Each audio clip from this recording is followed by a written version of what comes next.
Manila Broadcasting Company. DXTC 95.9 Radyo Natin FM of Manila Broadcasting Company, MBC Media Group is a proud member of the KBP, Kapisanan ng mga Broadcaster ng Pilipinas, in partnership with the Cotabato Institute of Technology, Foundation Incorporated, KITP.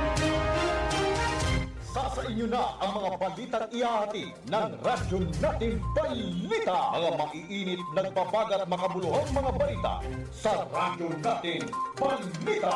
Mga balitang nakalap mula sa loob at labas ng ating bansa. Radyo Natin Balita. Ito lamang sa himpilang DXTC 95.9 Radyo Natin FM, Cotabato City. Radyo Natin Balita. Di magkaka. DXTC 95.9 na Radyo Natin FM Cotabato City is a proud member of the KBP, Kapisanan ng mga Broadcaster ng Pilipinas of MBC Manila Broadcasting Company or Media Group. Itama po ang inyong mga oras sa buong kapuluan. 3 minuto makalipas ang alas 7 ng umaga. Magandang umaga, Central Mindanao. Welcome aboard sa Radyo Natin Balita. Ngayon ay araw ng Lunes, ika-4 sa buwan ng Mayo 2026 at ika-17 sa buwan ng Dzulqa'dah 1447 sa Islamic Isra Calendar. Sa ngalan po ng aming buting station manager, sa aming admin officer KBP licensor PB Jawaril at sa aming news head Miss Noronisa Mamital Kusin. Ako po ang inyong makakasama sa loob ng 30 minuto. Radyo Natin Caroline Abbas. 4 na minuto makalipas ang alas 7 ng umaga at ang oras na natin sa inyo ng Cotabato Institute of Technology Foundation Incorporated at ng Al Rais Ventures Corporation na sa pamahala ni Manager Abidin E. Ali. At also atid sa inyo ng Green Pharmacy para sa mga preskong gamot. Hanapin lamang ang Green Pharmacy na makikita sa tapat lamang ng People's Palace in Suat Avenue, Cotabato City. Atid din sa inyo ng Ministry of Labor and Employment or MOLIBARM sa pamahalan ni Minister Dato Muslimin Gisema Arbapamosa at sa kanilang General Director Dato Surabo Butazila Jr.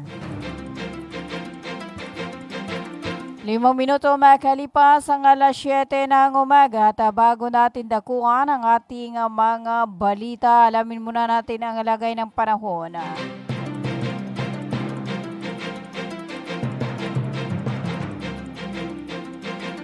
At ang ating ulat panahon ay inihatid sa inyo ng Ministry of Science and Technology or MOST BARM Cotabato City Fault Office sa pamahala ni Minister MP Bailing Ismantawil at sa buong suporta ni BARM Chief Minister Honorable Abduraouf Imakakuha, katuwang ang DXTC, radyo natin na maging alerto at laging handa mga kabang sa muro. 6 na minuto makalipas ang alas 7 ng umaga. At para sa ating ulat panahon, ang Estelis ay nakakaapekto sa Mindanao. Ang rehiyon ng Bangsamoro Autonomous sa Region in Muslim Mindanao ay makakaranas sa maulap na kalangitan na may kalat-kalat na pag-ulan at mga kulog at kidlat dulot ng Estelis. Posibleng magkaroon ng flash flood o landslide dahil sa katamtaman hanggang sa minsan ay malakas na pag-ulan. Ang kondisyon ng hangin at karagatan, ang hangin ay nasa mahina hanggang sa katamtaman na nagmumula sa direksyon ng silangan hanggang hilagang silangan at ang alon sa mga baybaying dagat ay magiging banayad hanggang sa katamtaman. Ang temperatura ay nasa 34.0 degrees Celsius hanggang 23.0 degrees Celsius. Ang heat index ay nasa 41 degrees Celsius. Sumikat ang araw kanina alas 5:52 ng umaga at lulubog alas 5.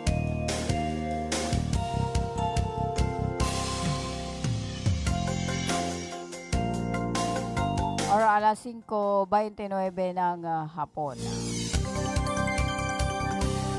At yan ang ating ulat panahon na mula sa DOST Pag-asa Cotabato. At ang ating ulat panahon ay inihatid sa inyo ng Ministry of Science and Technology or MOST BARM Cotabato City Field Office sa pamahala ni MP Minister Bailing Ismantawil at sa buong suporta ni BARM Chief Minister Honorable Abdurraouf Imakakua, katuwang ang DXTC, radyo natin na maging alerto at laging handa mga kabang sa muro.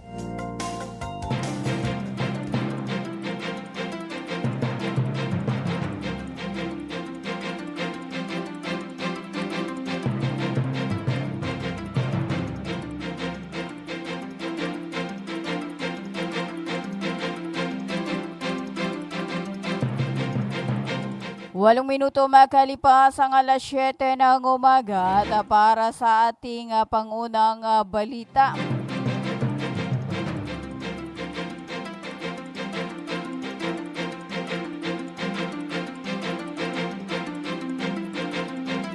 Patuloy na pinapalakas sa Ministry of Science Services and Development ang serbisyong panlipunan sa Bangsamoro matapos magkaloob ng tulong pinansyal sa 8 benepisyaryo ng Bangsamoro Critical Assistance and Response to Emergency Situation Program Sambayan ng Kapaya Lanao del Sur.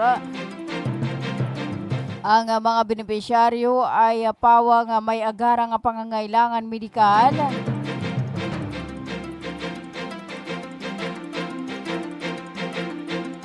at tumanggap din ng tulong sa pamagitan ng cheque upang makatulong sa kanilang gastusin sa pagpapagamot at iba pang kaugnay na pangangailangan sa kalusugan. Ayon sa MSSD, layunin ng programa na maibsan ang pinansyal na pasanin ng mga pasyente, lalo na yung mga kapos sa kakayahang tustusan ang kanilang mga pangangailangang medikal.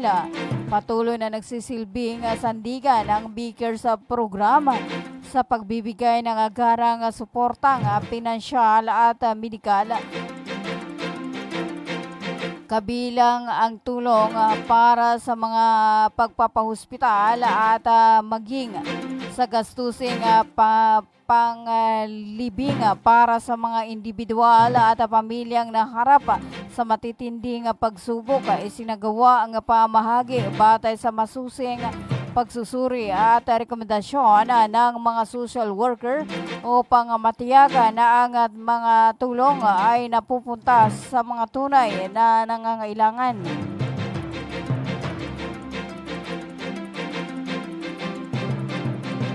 Sampung minuto makalipas ang alas 7 ng umaga.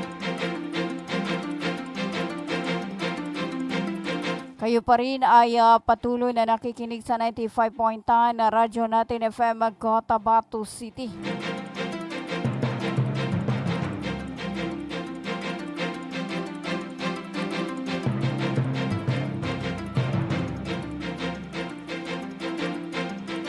Para sa iba pa nating mga balita, ibinahagi ni MP Attorney Omar Yasser Sesema, BAPA Deputy Speaker General at MNLF Legal Officer ang kanyang mahalagang mensahe sa ginanapan na Bangsamoro Party of BAPA Regional Convention noong ika-29 sa buwan ng Abril na ginanap sa Camp Sarafudina, Tamuntaka 5, Cotabato City.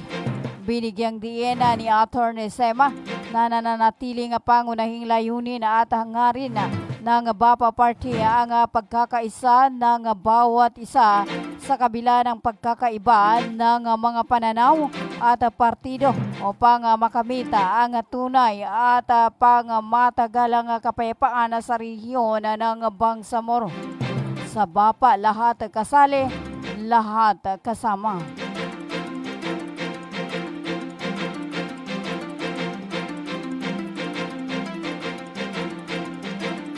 Labing 2 minuto makalipas ang alas 7 ng umaga.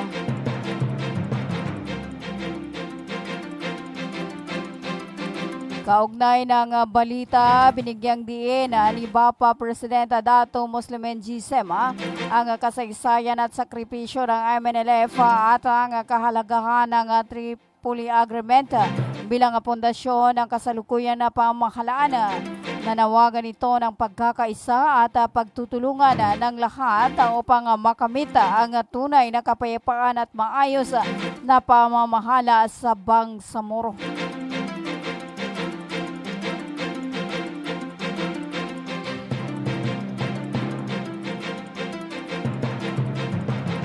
Labing 3 minuto makalipas ang 7 ng umaga.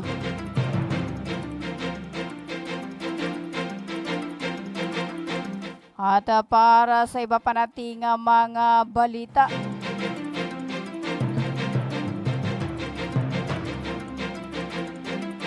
nagbigay ng tulong ang tanggapan ni Abdul Basit R. Benito, isa sa Member of Parliament, upang matugunan ang kakulangan sa supply ng tubig ng ilang kabahayan sa Rosary Heights 5, Cotabato City. Ayon sa inisyatiba, layunin nito nga mabigyan na direktang akses sa malinis at maasahang tubig ang mga pamilyang matagal nang walang koneksyon sa water district. Bahagi ito ng patuloy na programa ng tanggapan na tumutugon sa pangunahing pangangailangan ng mga residente sa komunidad. Ipinahayag ng benepisyaryo ang kanilang pasasalamat sa nasabing proyekto sa malaking ginhawa sa kanilang pang-araw-araw na pamumuhay, lalo na sa kalinisan at kalusugan ng kanilang mga pamilya. Binibigyang diin ni Benito ang kahalagahan ng pagkakaroon ng ligtas na tubig bilang pangunahing serbisyo at ang patuloy na layunin ng kanyang tanggapan na maabot ang mga komunidad na higit na nangangailangan ng suporta.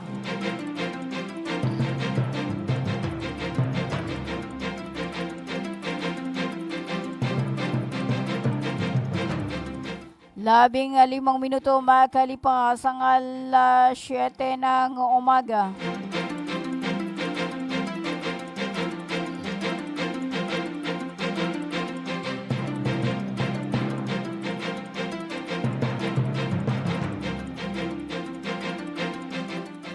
Para sa iba pa nating mga balita,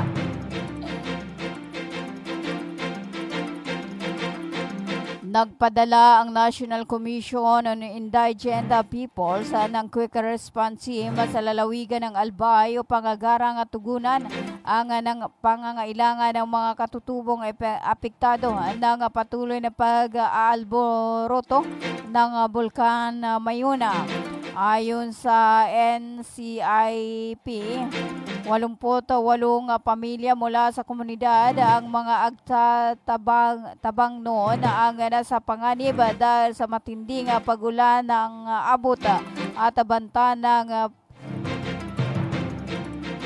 o dahil sa pag-aalboroto ng Bulkan Mayuna.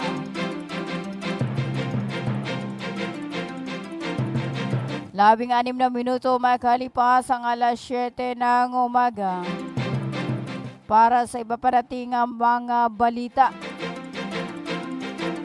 ipinagdiriwang ng Ministry of Labor and Employment, Molly Barm, ang araw ng mga manggagawa noong araw ng Biyernes, ika-1 sa buwan ng Abril or buwan ng Mayo 2026. Ang programa ay ginanap sa KCC Convention Center, Cotabato City. Tampok sa selebrasyon ng job fair, libreng counseling, registration ng mga asosasyon ng manggagawa at kasambahay at libreng pagpaparehistro ng negosyo at kooperatiba. Serbisyo mula sa Pag-ibig Fund at Civil Service Commission at iba pang serbisyo. Isinagawa ang aktibidad sa ilalim ng timang Mas Matatag na Trabaho at Kabuhayan, Mas Matatag na Bangsamoro.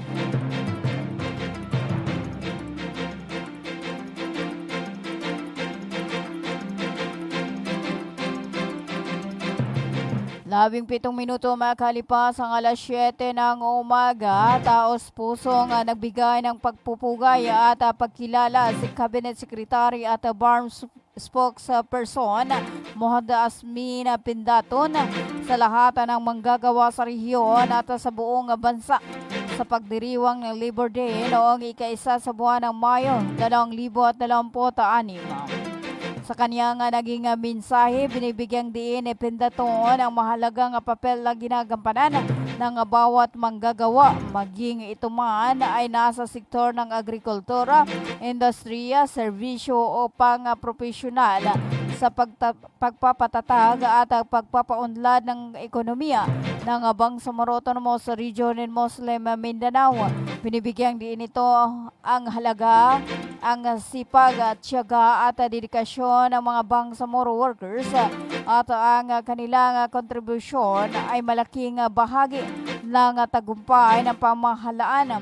Kasabay ng pagpupugay, pinaabot di na Pindaton ang tulong ng pamahalaang Bangsamoro sa pamagitan ng Ministry of Labor and Employment or MOLIBARM sa patuloy na pagsisikap na magbigay ng mas maraming oportunidad sa trabaho, proteksyon at suporta para sa kapakanan ng lahat ng uri ng manggagawa.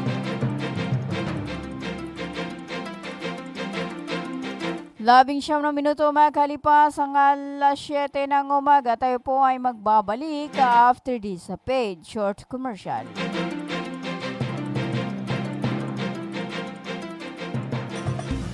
Magandang araw mga magulang at kabataan!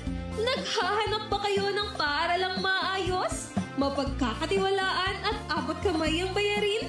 Sa Cotahuato Institute of Technology Foundation Incorporated, tumatanggap kami ng kindergarten, elementary mula grade 1 hanggang grade 6, junior high school mula grade 7 hanggang grade 10, at senior high school na may strand na Humanities and Social Sciences.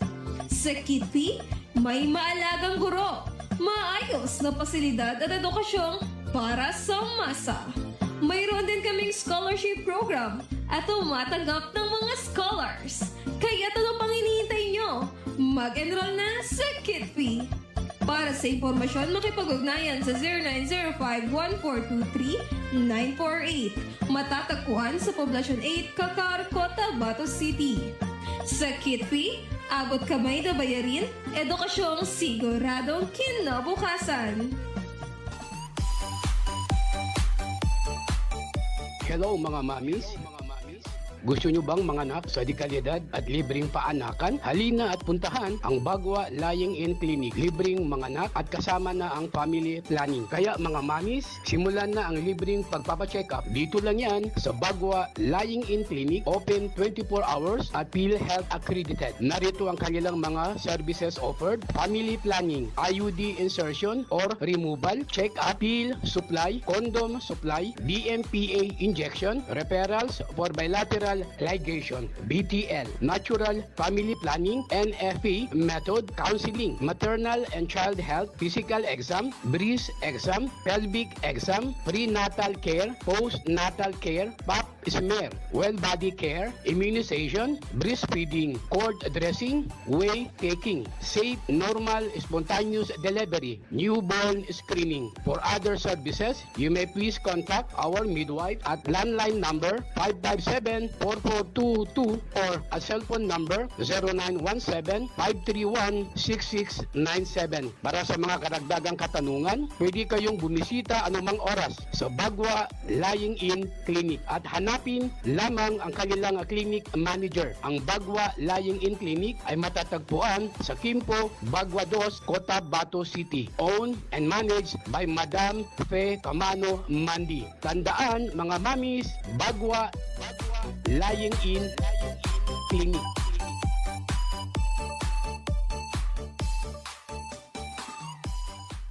Libre po ang mga anak sa Bagwa Lying-in Clinic. Kinakailangan lamang po ang updated na PhilHealth. Maraming salamat.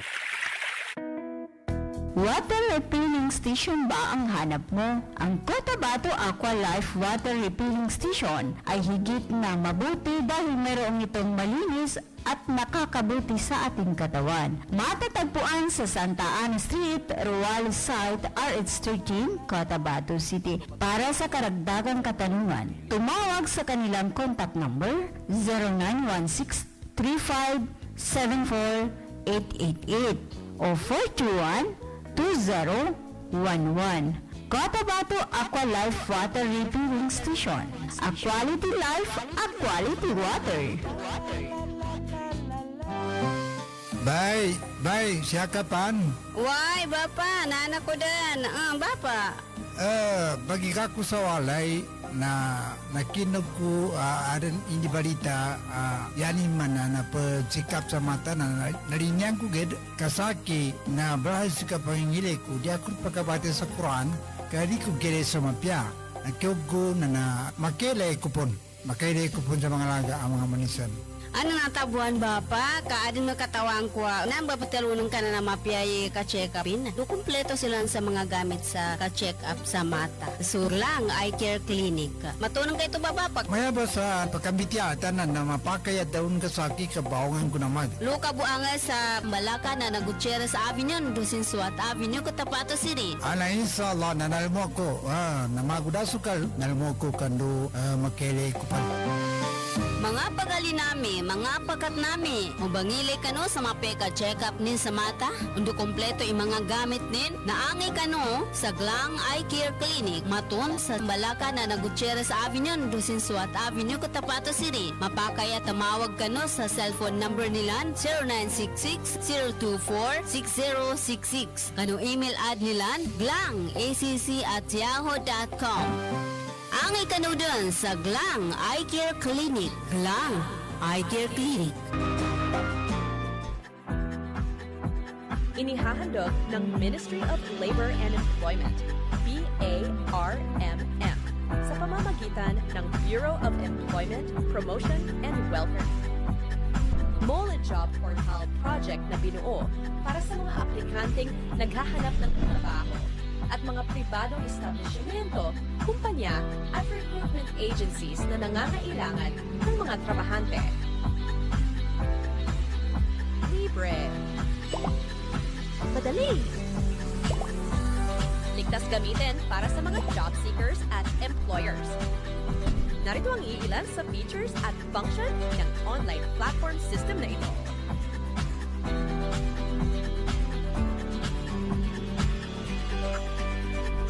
O di kaya'y bisitahin lamang ang website na ito.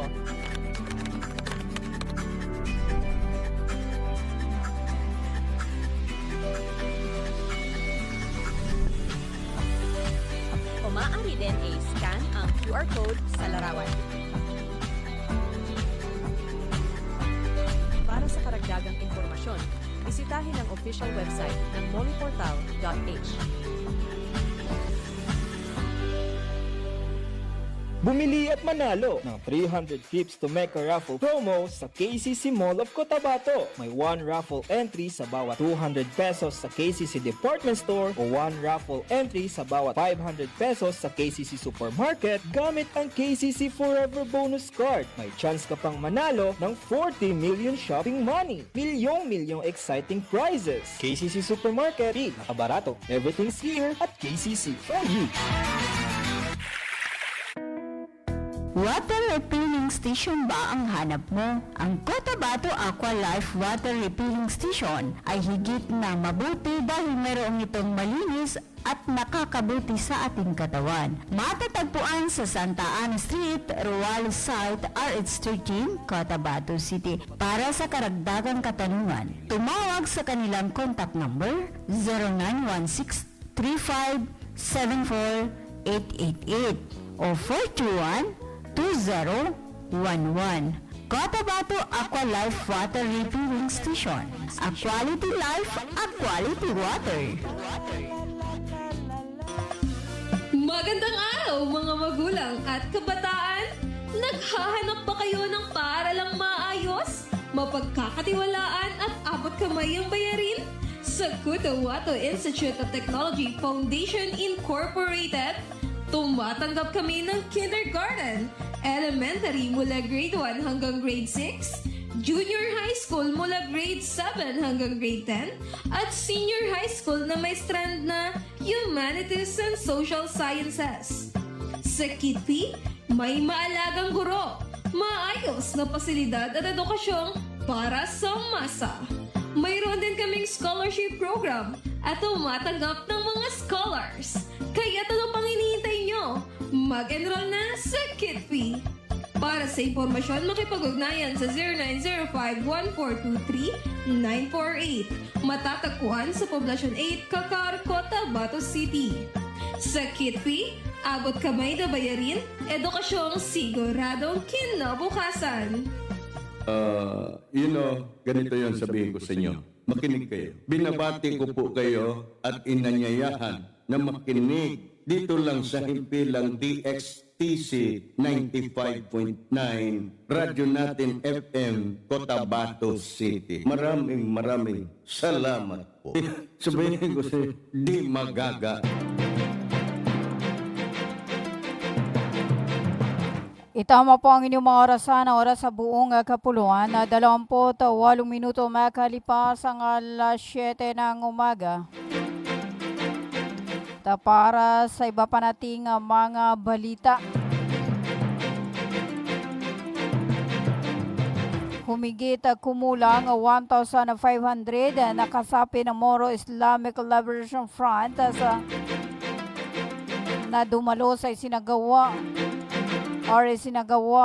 MILF UBGP Assembly na may timang One Bangsamoro, One Party, One Future na isinagawa noong ikadalawa sa buwan ng Mayo 2026 sa Sitio Lasdana, Barangay Linag, Dato Udin Sinsuat, Maguindanao del Norte.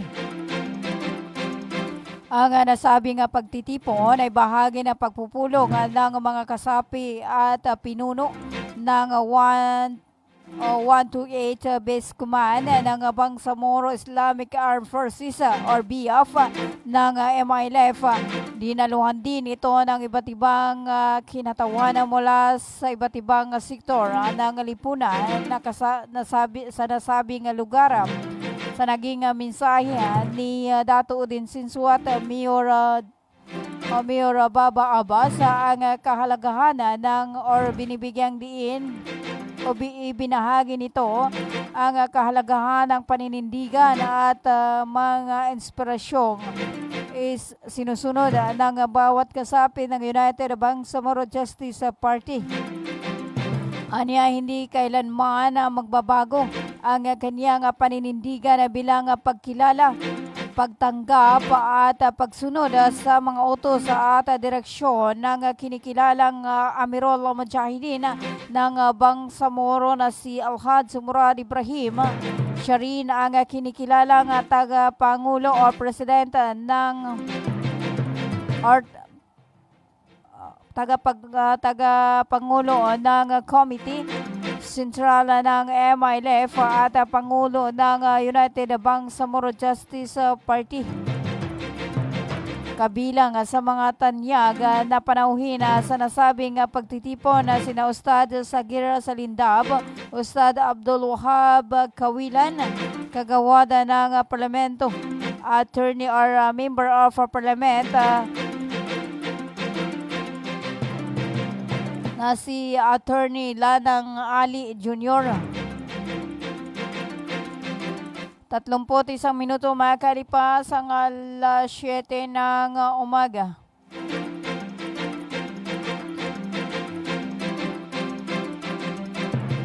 Para sa ating panghuling balita, sinalubong ng malakas at sabayang sigawan ng BFP ang pagdating ng mga opisyal ng Bangsamoro Federalist Party sa Sanga-Sanga Airport sa Tawi-Tawi. Patunay ng mainit na pagtanggap at suporta ng mga residente sa nasabing partido. Kabilang sa mga dumating sina Jihan Amelia Usup, first nominee para sa women's sector, Abdul Wahid Halil, second nominee, Kate Macadatuan Jr., ang ninth nominee, at Susana Anayatin, first nominee para sa Settlers Community. Bukod pa sa iba pang kinatawan ng partido. Ang nasabing programa ay pinangunahan ni Tumanda Antok, chairman at president ng BFP, kasama ang ilang nominees at opisyal ng nasabing partido. 33 minuto makalipas ang alas 7 ng umaga at yan na po ang kabuuan ng ating radyo natin na balita. Ngayon ay araw ng Lunes, ika-4 sa buwan ng Mayo 2026 at ika-17 sa buwan ng Julqa'dah 1447 sa Islamic Hijra calendar. Sa ngalan po ng aming buting station manager, sa aming admin officer KBP licensor PB Jawaril, at sa aming news head Miss Noronisa Mamital Kusin, at sa aming mga media technician, ako po ang inyong nakasama, radyo natin Carolina Abbas. Magandang umaga, Central Mindanao. Manatiling nakatutok sa 95.9 na radyo natin FM Cotabato City. Tuloy-tuloy sa pagbabalita, tuloy-tuloy sa serbisyo. Sama-sama tayo Pilipino at sama-sama tayo Bangsamoro.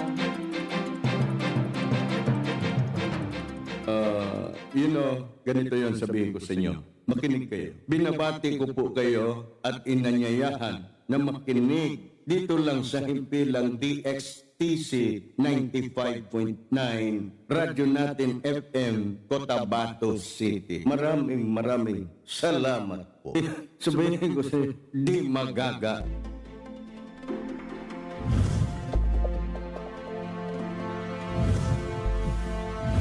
Reflection, compact force, traditional camera. Ang mananalo dyan, 8. Lahat sila tatanggap ng tig 100,000 pesos plus trophy. Doon naman sa mobile at drone category, tig 8 din ang pipiliin. At ang bawat isa mananalo din ng 50,000 pesos plus trophy. Ang deadline of submission ay June 30, 2026. Hindi pwede yung mga lumang picture ha. Ang pwede lang ay kuha mula September 23 hanggang June 30. Ang mga entries po ninyo, ipapadala po ninyo sa Pagcor Photography Contest 2026, www.pagcor.ph/photocon 2026. Isang individual arestado naman sa operasyon ng illegal na barel sa Toledo City, Cebu. Detalye ng balita mula sa 103.9 Radyo Natin Pinamungahan, Cebu, mula kay Rizel Angel Ferras. Rizel. Magandang umaga, Pilipinas. Arestado ang isang suspect matapos ang isinasagawang search warrant operation ng kapulisan sa Toledo City, Cebu kamakailan. Batay sa ulat, isinagawa ang operasyon